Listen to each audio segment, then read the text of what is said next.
I was excited driving home from Atlanta to Detroit. It was the longest I've ever been away from my mother. I was a manny. If you guys don't know what a manny is, it's a male nanny. Still not a tough word for nanny, but manny will do. I took care of these two beautiful boys, and every day, we would either call my mother or we would send her a card.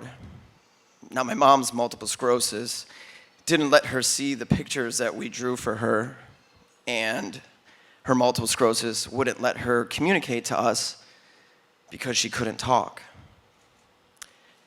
So, my main focus was to drive the 12 hours, technically I made it in 10, to see my mom.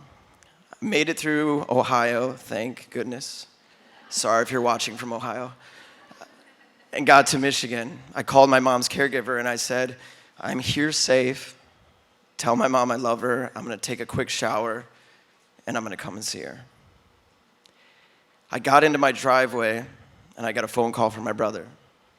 Mom stopped breathing. Dad's doing CPR. Hurry. Now, this wasn't the first time that my father was giving his breath to his bride so she could live another day. But driving to the hospital, I kept thinking, did she wait for me to come home? For me to tell her I was safe and that I'm close? I bust through the emergency room doors, and my father, whose nickname was Bear, he was 6'4", 300 pounds, clearly skipped me. And he just stood there frozen. I gave him a hug, but he didn't even know I was there. I hurried into my mom's room. Her teeth were shattered, blood everywhere from her ventilating her. With the tube down her throat, it wasn't a huge shock to me because she's been ventilated before, and my father was ventilated 24 times, the most in Michigan, allegedly.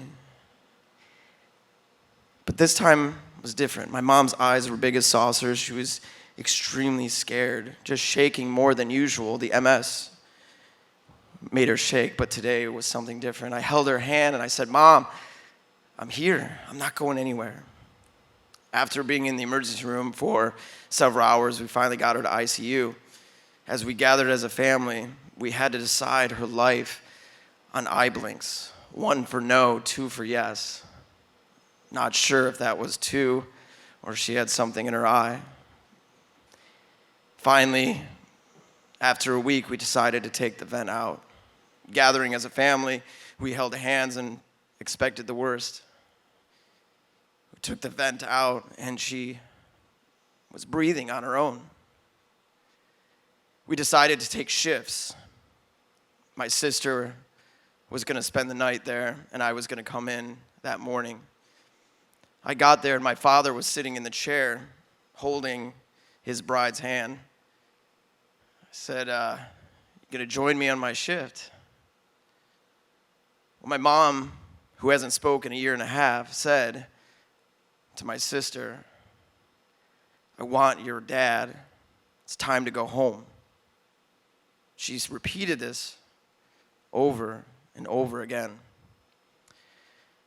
Hospice said they were going to be there at 3 o'clock. 2 o'clock rolled around, watching my mom's body shut down. My father was thinking, it's going to be a week or two. But when you see her body swelling, turning blue, I knew that it was just a moment of time. She kept saying, want to go home. 3 o'clock rolled around, hospice was nowhere, or the ambulance was nowhere in sight. I finally had a moment to my mother, and I said to her everything to get off my chest. Mom, I love you. I make every decision knowing that it'll make you smile. She took her hand, put it on mine, and she said, Colin Michael, I love you.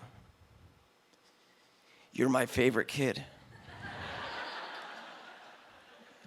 She might have not said that. But being the youngest of three, I always say they stopped till they got it right. And they did. Finally, 3:30 rolled around. My bear of a father used his muscle to tell the doctors they need to make a choice.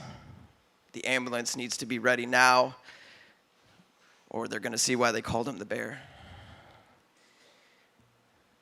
Ironically, the ambulance came right then and there.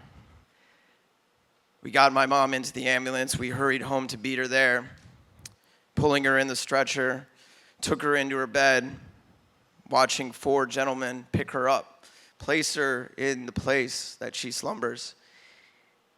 She took 2 giant breaths. Those were her last.